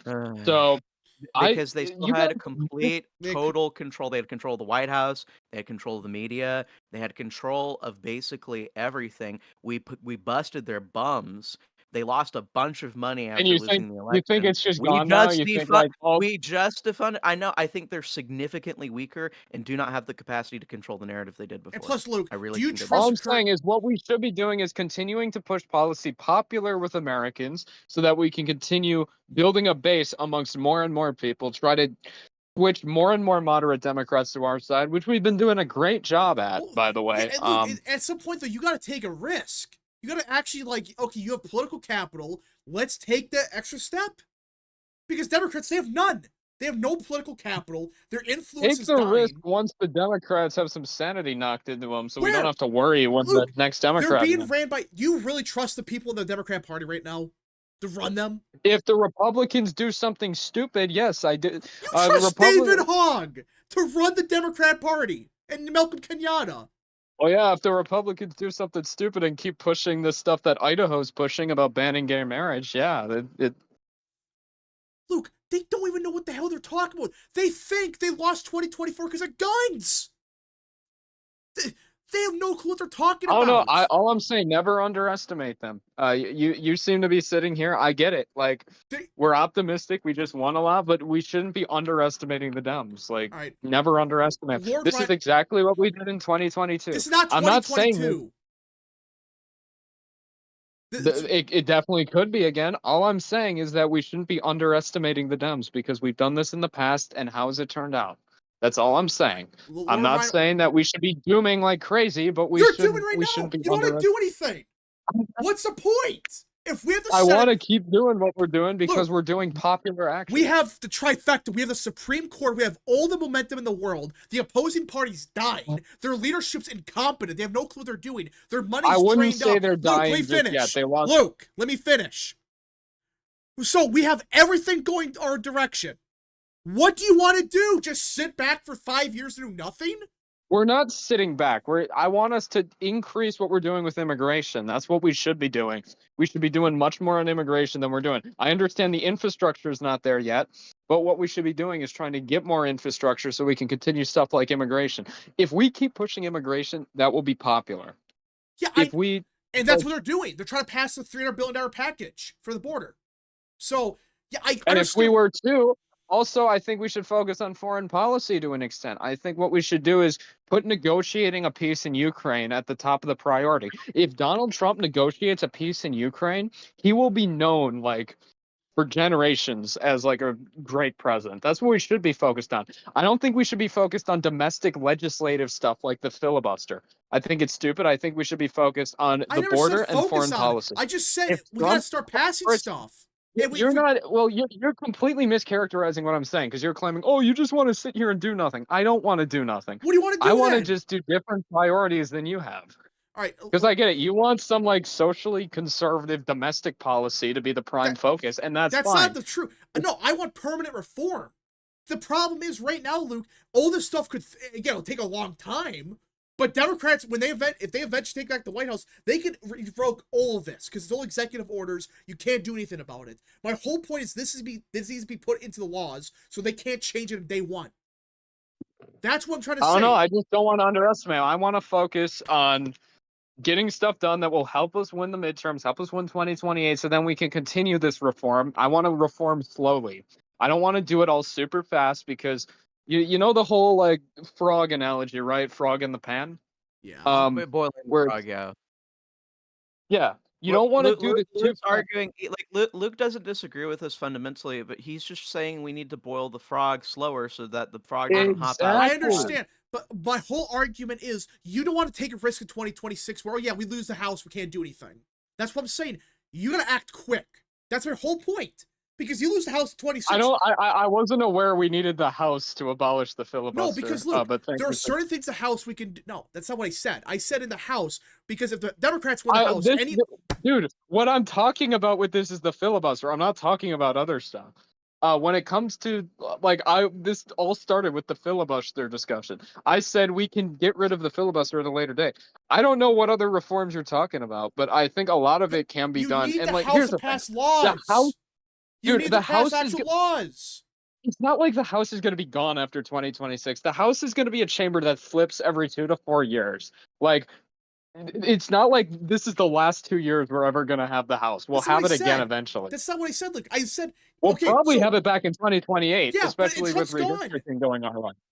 At that point, Trump's gone. Okay, whatever. Just whatever. Yeah, and Vance is. I think if anything, Vance will be even more revolutionary. You said Democrats will eventually win. That's what you said. That's your whole argument. I said they can eventually. I didn't say they're guaranteed. I still think Vance is the favorite to win 2028. I just said you were being naive with your whole thing of saying, "Oh, the Dems are in disarray. They're dying. They're a dying party." How? I think you're just being naive with that, and you're underestimating them. I still think. I can 28%. You think that's not going to change? Like parties change. The Republicans were at that. The Republicans were at that after January 6th. And did that hold? No, obviously. January 6th. Wow, Luke. Congratulations. Trump's numbers were like 20%. And yeah, the Dems are like that after Joe Biden, who is a historically unpopular president, left office. Yeah, so the Dems definitely can come back from this. Am I making sense, John Rose, for saying that we shouldn't underestimate them? Like, I'm not saying this like a doomer thing. I still think we're probably going to win 2028. I just don't want to be like complacent like we were in the past. Like, am I making sense? Like, I don't think I'm sounding that. You're not sounding insane. You're not sounding irrational. There's a few specific reasons that I've already kind of talked about a little bit that I end up siding more with rap on this issue. But I don't think in principle the general thing that you're saying is actually very true. It's just on this one substantive issue. I really I have to kind of side with rap because it's just like I'm not even talking about the filibuster though. I'm just talking about the fact that I'm just saying don't underestimate your enemy. Like I'm not even talking about the filibuster. No, we can't underestimate our enemy. I mean, right now we're seeing them flail. We're seeing them being really stupid. We're seeing them get radicalized more. And we're all talking about the discussion of like the destruction of the party, but politics runs really fast. Like 4 years is a lifetime, and we always have to be wary and we always have to be vigilant. So yeah, I agree with not underestimating your enemy, dude. Totally. Well, I'm not denying that either. I'm just saying, like, right now, strike when the iron's hot, bro. This is our chance to actually get permanent reform through. You got the House, you got the Senate, you have a fairly popular Republican president. Well, do the reform quietly. You've got to do. And don't do it all at once. If you do everything at once, Dems are going to be like, Project 20, and then the media is going to do this whole, like, who gives a freak out, and that's going to increase the... No one watches CNN anymore. No one watches NBC except Democrats. Well, it's not just going to be CNN. It's going to... They've got a lot more power than just those mainstream... I don't think you realized it. They controlled everything 4 years ago. And I agree that their power is lessened since then, but to act like all of that's just gone is not true. They still have significant power, more power than you'd realize. They still have a presence within the government. No matter what Elon Musk does, that they will always have. Just get rid of them. That's what they do. We'll see. We'll see. All right, Lord Rhino for 5. No other country has a filibuster. 1 vote majority is all anyone else needs. Well, filibuster makes sense or made sense, but now I think. Well, most other countries have like 80 different parties in their parliament, so. All right, Blindboy gave it for 2. Moronic American Politics. Thank you very much for that super chat. Thank you. Thank you. K-Cup for 5. Thank you, gentlemen, for your views on this topic. We will be right back with the 2025 YouTube debate right after this message. Burger King commercial plays. Real. But yeah, it's like, anyways, whatever. But yeah, just enough of that. Again, we can move on, I guess. Whatever. All right. Oh, what are your guys' thoughts on Stephen A. Smith 2028? He's gonna get killed. If he actually ran. I don't even think he's gonna run. I think it's a publicity stunt. Everyone's like, it's like Trump 2.0. Everyone's saying he won't win. It's like, no, he's not gonna run. And even then, he's literally pro-trans. He did a whole rant today about how like transgenders belong in women's sports. So like, he's not even like that in touch. Like he may say, "Oh, I'm like a centrist Dem," but he really isn't. Well, 80%. Same with like Jon Stewart. Yeah. Everyone thinks he's like the next FDR. I'm like, shut the fuck up. Well, yeah. So 80% of Americans are against it. By the way, so I feel transgender. like even Mark Cuban will probably be a better Democrat candidate than Mark Cuban has Steve money, Eastman. so. No, Yeah, Mark he's one of Cuban's their actually a good likable billionaires. guy. Say what you want about him, but he's actually a likable guy. And also, I will say though, I don't think Mark Cuban would ever get through a Democratic primary because he's like very fiscally conservative, like to the right of some Republicans on that. So I think it'd be very hard for him to get through a Democratic primary. I'm gonna be honest with that though. All right, now there is one more thing I do want to touch upon because this is just hilarious. This is what I was talking about earlier. So, there's a brand new poll about that, but from Reuters asking, "Do you favor a freeze on foreign assistance programs?" Oh yeah, that's very popular. Exactly, that's what we should be delivering on. Luke, Is the I'm not foreign denying that. stuff. I'm just saying that eventually, Luke, you gotta actually implement the policy, the law. So Yeah, eventually. I think that Vance is going to be a much more revolutionary. Here's my thing. I think Trump is going to be the guy who we all love. He's going to come in. He's going to clean up Biden's mess, and I think Vance will be the transformative president. That's the way I see okay, it. if you would have said that, then fine. Then I agree with what you're saying. But I'm just making an argument that okay. I just want Trump in there to clean up Biden's mess. You know, I don't want to be paying. If that's what you meant, then fine. I understand what you're saying now. But what I'm just arguing is that I want permanent reform so this crap never happens again. That's what I'm trying to argue. I never said I didn't want permanent reform. We need a lot of government reform. I just think it needs to be done smartly and not super quick. That's my opinion. I agree with you fundamentally. I just think I disagree with you on the speed you're doing it, or that you support doing it. All right. Rodallo for 2. Off topic, but did you all see the New Jersey governor debate? No, I didn't. I did not watch it. Right Just away, go I with brought this up Citarelli. Just do Citarelli. I don't know why everyone wants to primary. Like the moderates want that Bramnick guy, and then some of MAGA wants this like schizophrenic Q, like radio host guy. Just go with Citarelli. Why does everyone hate him? Like, because reasons. Because you're a rhino or something else. Lord Rhino for 5. Breaking news from UK. He literally supported E-Verify, like in New Jersey. Like, come on. Do you think the base really cares about that right now? Like, honestly. Lord Rhino for 5. Breaking news from UK. Labour's introduced a bill to lower the voting age of 16. Not good for not good news for the country. Oh god. Yeah. That would probably hurt Labour. Like I think Reform was doing best among that group now. No, I think the Greens and Lib Dems would do great. So I don't know. Maybe Labour's trying to do this as like trying to get the young vote, but like I don't think it's really gonna work because like young people there were like pro-labor in the last election, but a lot of that was just because like they couldn't afford anything. But now they're just pissed at labor because of that. All right. We'll see what happens. Let's see here. Average Sure guy for 2. Do you see what Presley said to Iowa governor? Oh yeah, she basically said that Iowa's too white. That's a real thing. She said that. That's a congresswoman, by the way. No, she was. Yeah, that was stupid. She was saying that like we can't Iowa's too white. Random big balls dude can't say like I want to marry in my own race. Gotta think about it a little bit. Yeah, it's like you can say that Iowa's too white. That's I gotta find it. No, I thought this was hilarious. This was CNN talking about it, and like these 3 women on CNN all look like disturbed, like at this message. Like, yeah, I saw that. They're like put it on stream. Put it on stream, but it's hilarious. Well, like what do you think? What do you think the youth vote thinks about big balls being in government? Oh, they love it. I have a feeling these 3 have never seen any of those. Just saying that. Bruh. Yeah, I'm sorry. They've only like the fluoride's made all their husbands' testicles shrink. Yeah, I get it. Yeah, it has. And the By seed the way, oil. I want to bring this up. I brought this up in a Tester is Done stream like a couple weeks ago. But have y'all seen like the list of like the most followed accounts on Blue Sky? What? No. Wait, what? Also, can you tell my friend who's is into Canadian politics? Can you tell Tester is done on behalf of him and me to stop making videos about Canada? Because he clearly or he needs a pep talk before he Real makes text. another video about What did Canada. you say? Because he had like the worst. He had the worst seat projection like any of us have seen. So Real just text. saying What are that. you saying? Yeah, so have you seen the list of the most followed Blue Sky accounts? Oh yeah, I saw that. I saw that. Are there a bunch of like PDFs on Blue Probably. Sky? Isn't that like an epidemic? Some probably, but let me send the list and y'all can like go through it. Oh gosh. All right, I'm not opening so that website. Nope. Just say it.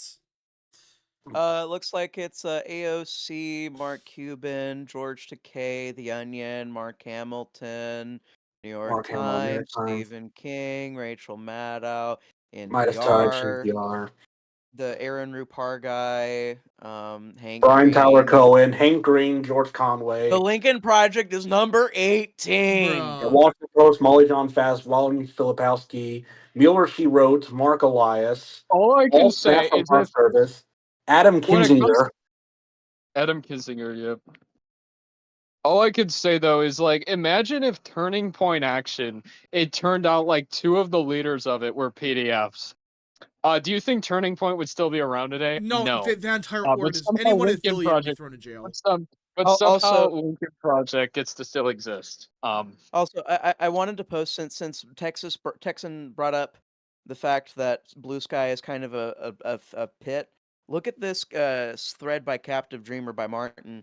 He goes down a list of things. I don't know if we can directly say the things that are in this thread on stream, but just like take a peep at some of these screenshots and look how deranged the people over on Oh, Blue I Sky can't are. show that on stream.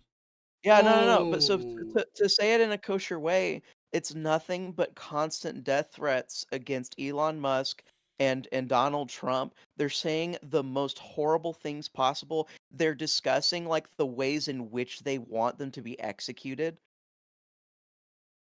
I mean, these Like this people. is happening And again, every I day. know I don't want to start the argument again, but I'm just saying, like, this is what I'm saying. Why the left is just like off the freaking rails. They're like, If there's ever another A attempt that happens, you can bet your ass they're gonna have a Blue Sky account. Oh yeah, it appears that SoCal will be making a Vance Stephen A. Smith national poll. That'll be interesting.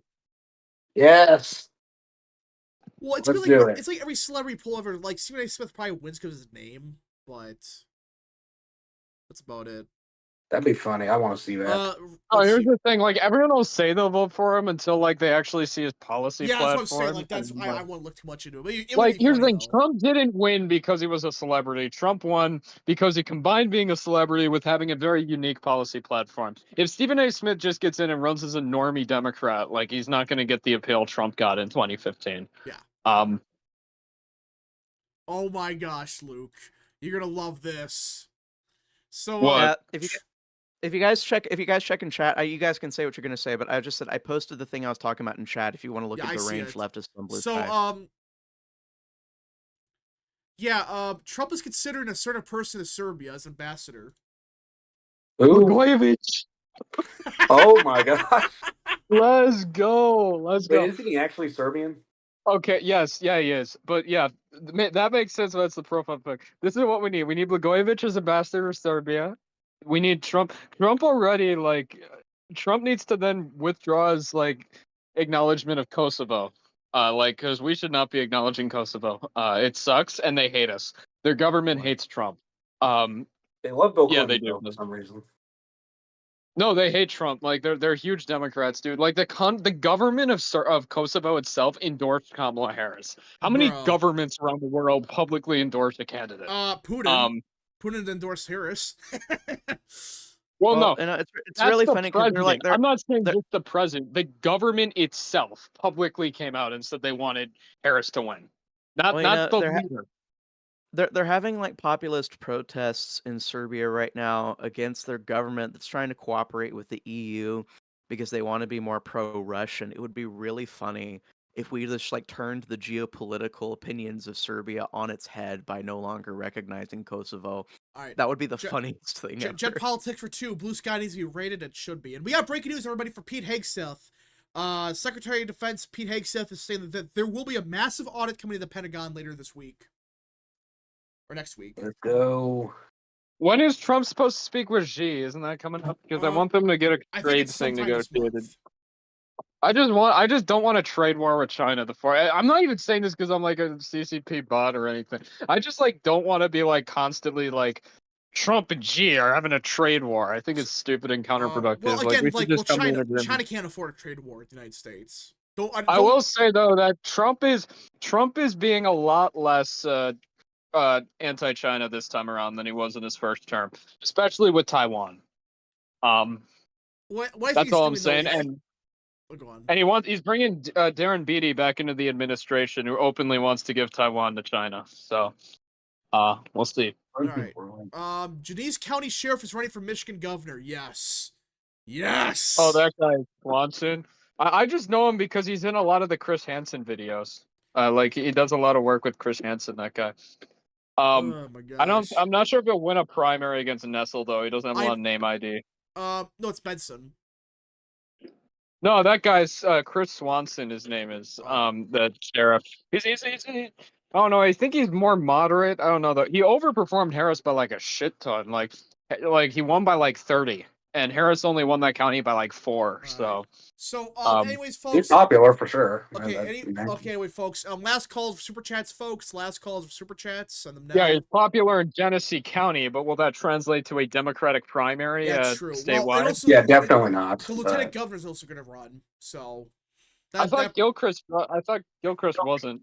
Or was that just the Senate race? Senate race, he's not. Governor sounds like he's going to. So, good luck with that. I have a mixture of breaking news and news, I believe that came out yesterday. It looks like, and I'll post it from here from Autism Capital, Trump to sign an executive order today unveiling White House Faith Office. Paula White, a spiritual advisor to President Trump, will be heading the Faith Office. The mission will be to halt all forms of anti-Christian targeting and discrimination in federal government. Can I speak on this? All right. Can we have anyone else lead that besides that schizo? Yeah, can I speak on this, Luke? Because yes, go ahead. Listen, I love the idea of this. I fucking love what Trump is proposing here. All right. I gotta pull up. It's not the person running it. Yeah, so let me pull this up. I gotta find it. Why doesn't he put like, I don't know, isn't that Franklin Graham guy still like if you want to do an evangelical, just do that guy. Don't do that schizophrenic. I gotta find the actual tweet. Did you post a chat, John? I posted it in general. Okay, there we go. I just got the rapid response one. Okay, so what Trump is proposing is it's called the White House Faith Office, which basically is meant to help Christians not be discriminated against. That's kind of the idea. Like looking at like, oh wait. This company's going after Christians or whatever because of their religion. And I love the idea. But it's ran by pastor. A schizophrenic nutjob. No, Luke, I gotta say pastor, like Reverend L. Sharpton. It's Pastor Paula White. Like you were saying, Luke, she is a schizophrenic. For starters, she's not pastor. Women cannot be pastors. I don't care if people say they can't. All right, that's just my opinion. Don't shoot the messenger. But ignoring that, like the only churches that have those are the gay churches. It says on her Wikipedia, she runs a non-denominational, multicultural megachurch. Oh no! Oh, so she's actually like a liberal. So no, she's not. Paula White is a schizophrenic that, again, when they say non-denominational, they're usually full of shit. But she adheres. No, they're Baptist. Non-denominational is just Baptist theology. I know, but they're full of shit. That's what I'm saying. I know, because I was raised in that upbringing. It's just Baptist theology. That's I know it's technically Baptist, but again, nothing against Baptist, but when they say non-denominational, and I'm not saying anyone that's involved with it is, but people that are in leadership like Paula White, they're usually full of so much crap. Because what they usually are people called... Well, yeah, especially if they run mega churches. Yeah. If they run like... Yeah, like those mega churches are a fucking scam, by the way. Just like look into them. They have a mega church. I will say, even though I was raised in that tradition, I can proudly say I've never attended a mega church. Thank God. Especially the mega church, and she adheres to something called the prosperity gospel.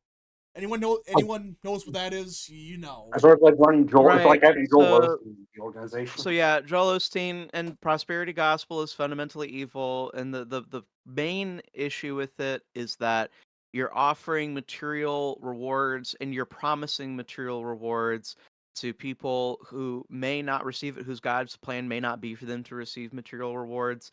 It's like what the only thing that's got promised to Christians in the gospel is a life of suffering, a life of bearing your cross, and then Christ saves you, you go to heaven, and you live eternal life, and we spend the rest of our eternal lives in joy and happiness united with God. But the whole thing about prosperity gospel, it's more like, well, if you give me $100 and pray for 5 years, a car will appear in your front lawn. Like, it's that kind of thing. And Joel Osteen's father was way more explicit about it. If you go look at look up like videos of Joel Osteen's father going at it, because that guy was a true con artist. It was a true pyramid scheme that he was running, and it just got a way better image because Joel Osteen made it way more vague, and like he didn't make the promises. It's like there's no longer a date on it. It's just like, look, listen, if you believe and you pray, maybe 10, 20, 30 years from now, maybe something will happen. And he's able to say it in an inspiring way that causes him to have a large audience. And so she's part of that. The other thing I was going to mention, her other tie is to the independent charismatic movement. And if you don't know, charismatic equals Pentecostal. It's the Pentecostal like in impulse spread throughout other denominations and non-denomination movements. And charismatics are a really big problem theologically for every church that they penetrate. So yeah, I think her theology is really dangerous. It's really hard for anybody else to not be in charge of it right now because she's the person that converted Trump. She's the person that's been his spiritual leader for over 2 decades now. So it's really hard Wait, to. so she converted Trump from because I know he used to be She, Presbyterian. So is that why he became non-denominational? She's credited with converting Trump, or making Trump more Christian in general, I think is the Yeah. principle. Oh, no. But here's why I like The Office and why I'm okay with it. Oh no, The Office is great. I just think the President leadership- Vance gets this office. He has the precedent required to keep it running, and he replaces this crazy woman with a conservative Catholic bishop.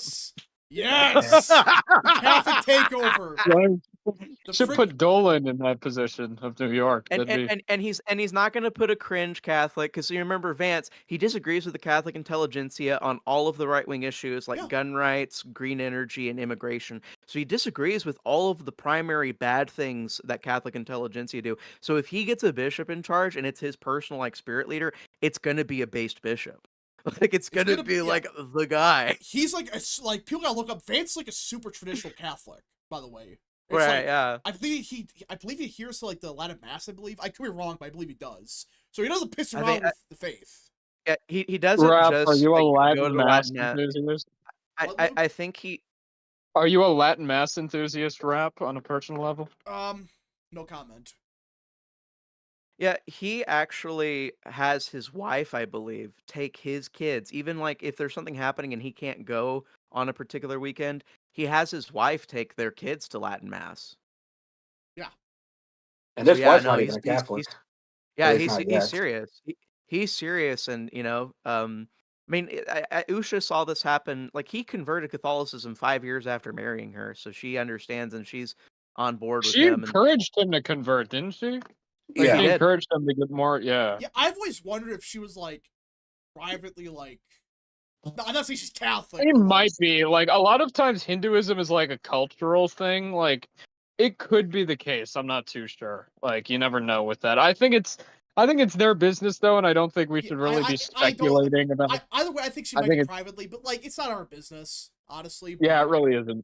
Yeah. It's not our business, number one. Number two, you have to understand Usha, because of her background, she has like this massive family network. So even if she was like, give her a little bit of benefit of the doubt here, where even if like she personally privately believed these things, it would be a dramatic scandal for like her family, and she might actually be cut off from members of her family potentially if she converted. Yeah, you to got to realize Catholicism. how much of a cultural thing like Hinduism is within like if you convert away like these people like. Well, yeah. So she You're not might be gonna be concerned happy about with that. she might be concerned about keeping her social network with That's her why family. that's what I think it comes down to. It's like I think she's like Luke was saying, culturally Hindu, but religiously she might be just Catholic. I can't confirm. I'm not gonna confirm that. There's actually a lot of those in India, like people who practice Christianity but still have like will call themselves culturally Hindu. Like that. Yeah. That's actually there's a lot of people like that in India. Yeah, because it does make sense. It's like, wait, why would she want him to convert to Catholicism? Wait a minute. I'm not saying it's what happened, but like, he used to be kind of like I don't think he was really an atheist, but he was like one of those more secular, like New Age type people. He was like agnostic. I don't think he ever said he didn't believe in God, but he definitely wasn't religious. Yeah.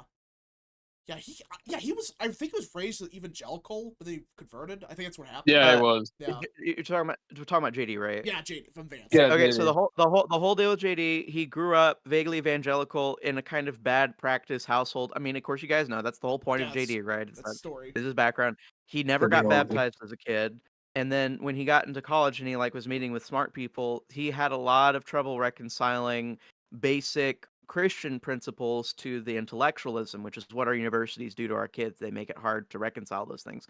But over the course of it, and after exiting Yale, he was encouraged to read St. Augustine, City of God. It's a long book, but you guys should read it if you have those same problems. And that helped him reconcile what he understood about science to what he understood about religion, and it helped him accept Genesis as a book. And I just believe I have specific beliefs. I'm YEC, and I have all of these kind of things that I don't expect most people to agree with me on.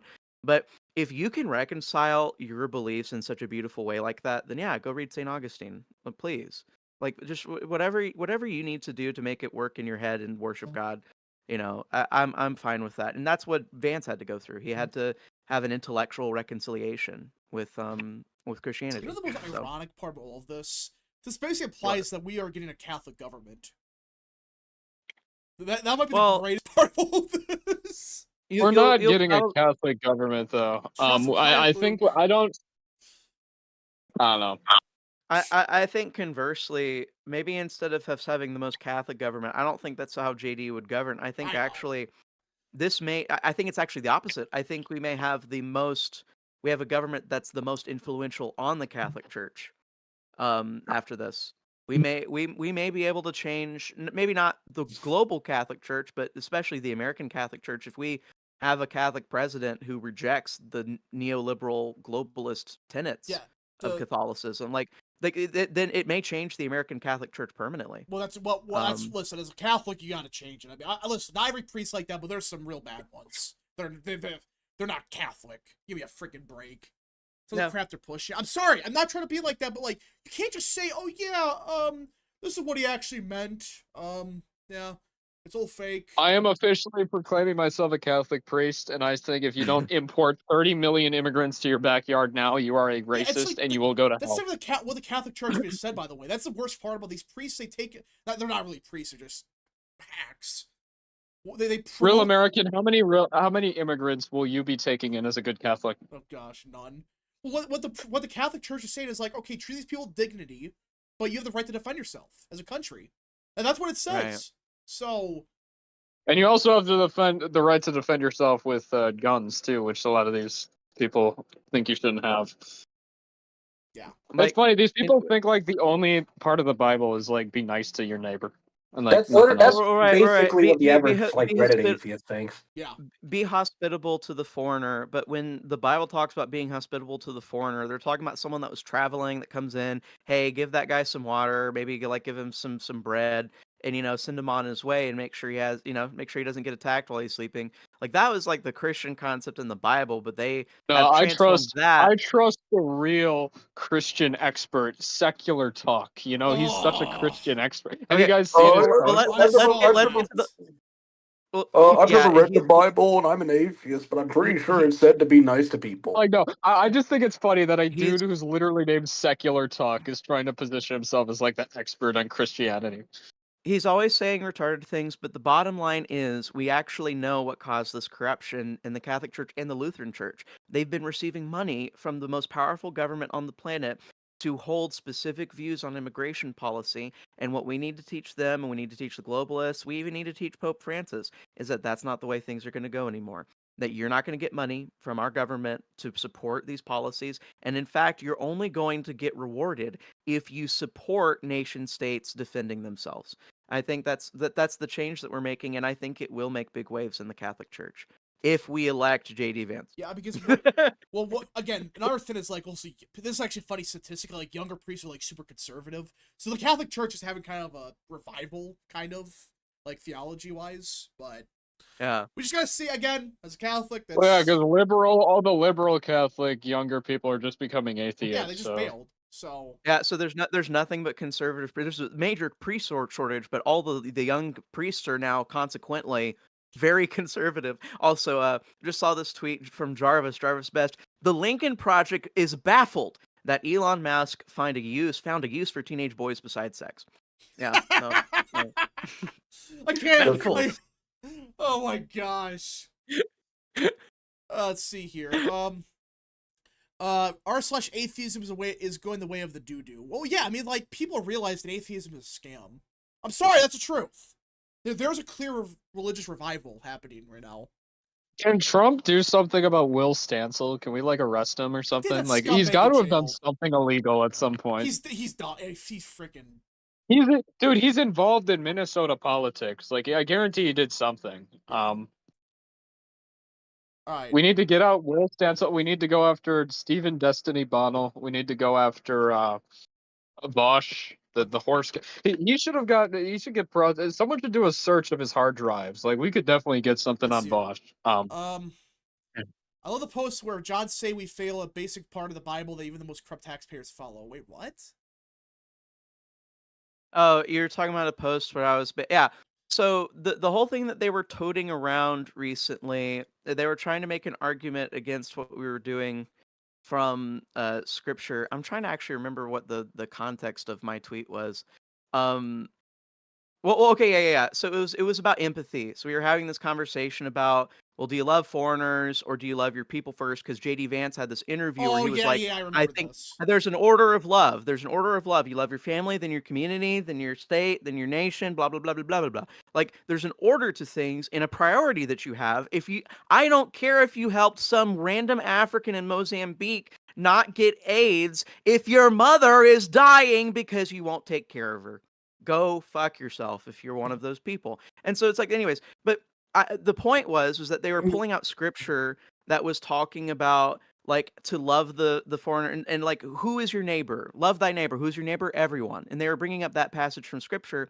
And my point was, if you read that scripture carefully, you realize that the logic's not disregard your family and love the foreigner. The logic is, everybody loves their family by default. The Bible even thinks, look, it's so common sense and logical for like everybody to love their family members by default and take care of them, that even the most disgusting scum of humanity do it. The tax collector at the time, and the tax collectors were really ugly back then. They were people, really brutish people. They went and they clubbed you to death until you gave them money.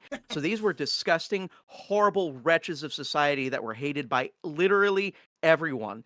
And the point of the Bible is, even that disgusting scum knew to take care of their mom and dad. And if you can't do that, if you're worse than the tax collector, you probably just don't deserve to exist. Like, it's like, and I'm not saying that you're not worthy of salvation. You're absolutely worthy. God gave everybody salvation regardless of whether they're worthy of it or not. But you have to think about it. Is your moral bar lower than the brutish tax collectors of antiquity, Roman Empire? Like, is that where you are as a human being? That was my point. Yeah, I agree with that. But every time I think, like, when I get religion, like any argument like that, I just think that one meme where it's like that one graph, that one chart where it's like what like leftists like care about more. It's like they care about like the worm over their family or whatever. Like, you know what I'm talking about? There's like that Yeah. one chart. It's like a meme now. It's like the heat map of like what they care about more, and it's like yourself, your family, your friends, your neighbors, and then it's like all the way to the freaking like the universe or whatever. And like the Well, left, right. It's like so the left wing loves rocks, aliens, and the universe more than they love their mom and dad, on average. Yeah. Like, and if you don't think that's fucked up, then I don't know what to even. I don't even know how to interface with you if you don't think that's screwed up. well, no, Like, I don't. and now people on the left are saying, no, you're a racist if you like your family more. That's our argument now. No, speciesist. No, like I know that like Elon was called like a speciesist by someone in These people are mental. yeah. Yeah. Like, it was one of the other guys that's like openly developing AI. I think it was either the head of Google AI or OpenAI, and like he was talking to Musk, and like Musk was like, AI should be used to help humans, and he's like, you're biased against humans. You should want robots to have rights more than humans. Like, he's like, you're speciesist. Yeah. Like that was an actual conversation that happened. They did a hierarchy of love test. Yeah, that's what it is. It's like they love the freaking. Oh, dude, rocks. have these liberals would like probably like I know it's like an old cliche that they'd like save a worm over a human They being, would. but like some of them unironically would, They yeah. would. Like, these people are nuts because like yeah. it's every time with these people. The chart that shows liberals care more about the Bush and Tajikistan than they care about their own mothers. Well, that's the truth. That's what they care about. Well, they care more Yeah. about Gazans than they care about their own country, you know? Leftists beyond parody. Well, no, Oh yeah, leftists may I remind you, I know this is from the UK, but I do gotta post this image because this goes to show like the entirety of like current like Western political discourse. Give me a sec, I gotta find this, I got it Alright. saved. Keep talking, I'll let you know when I this is a send good it. one by Lewis. No one who has a good relationship with their mother and father become a commie. Yeah. Yeah, this image. This is the absolute state of modern politics right now. Share it on stream. Oh my gosh. Vote Akina Yakub for West Maryland's mayor. No, it's the fact it says lend Gaza your vote, and there's like a collapsing building behind him. Lend Gaza your vote, and there's. And the thing is, in England, he'd probably win. No, he didn't. He lost. He got 10% of the vote though. Oh my god! In the West Wait, Midlands. that's Birmingham, right? Yeah, the West Midlands. Okay, so the West Midlands mayor is basically like West Midlands is like a makeup. I think it's like 7 or 8 cities, and they like all come together. It's like the closest thing England has to like a regional election, like a full-on regional mayor. And this guy still got very Muslim. And there's a lot of rural areas too in that area. So even with that, this dude still got 10% of the vote. I find it hilarious. I just came with the fact that you have lend Gaza your vote and like your own country's like literally falling apart. Wait, is Birmingham in that district? Yeah, it is. Birmingham's like the biggest city in that area. That's probably where he got all the votes from. All right, everybody. Yeah, because Birmingham, for people who don't know, Birmingham is like the Detroit of England. It's like a massive joke over there. All right, everybody. So I think we're on the stream here, everybody. If you guys did enjoy, smash the like button down below, subscribe, share with your friends, and of course, join the channel today. Please make the building with the sign in front of your new stream starting soon page. I should. It might be time to revitalize. Yeah, dude, do this. Do this right now. Like, do it right now. I'll do it later. But okay, everyone. So we will be back. You better remember when you come back on Monday. I better see Tuesday. We'll be back Tuesday.